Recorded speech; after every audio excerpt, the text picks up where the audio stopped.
السلام علیکم، میں ہوں صفیہ اور آپ دیکھ رہے ہیں صفیہ اسکلز۔ ایک بار ایک بیٹے نے اپنے باپ سے کہا، ابا جان مجھے کچھ نصیحت کیجیے جو زندگی میں آگے چل کر میرے کام آئے۔ باپ نے کہا، تم سب کو یعنی کہ محلے اور رشتہ داروں کو ایک بات بتاؤ کہ میرے شتر مرغ نے 6 انڈے دیے ہیں اور 6 کے 6 سونے کے ہیں۔ بیٹے نے ایسا ہی کیا، محلے والوں سے کہا اور رشتہ داروں کو بھی بتا دیا کہ میرے شتر مرغ نے 6 انڈے دیے ہیں، وہ بھی سونے کے۔ پورا دن گزر گیا، نہ ہی کوئی محلے دار اور نہ ہی کوئی رشتہ دار آیا۔ دوسرے دن والد صاحب نے بیٹے سے کہا، آج تم تمام محلے داروں اور رشتہ داروں کو اطلاع دو کہ میرے 6 کے 6 سونے کے انڈے چوری ہو گئے ہیں اور ساتھ ہی شتر مرغ بھی کسی نے چرا لیا ہے۔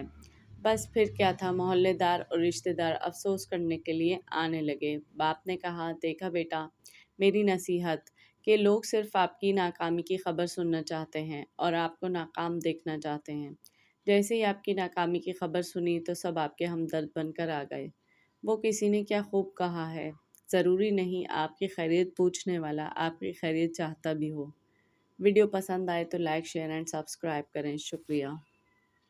اللہ حافظ۔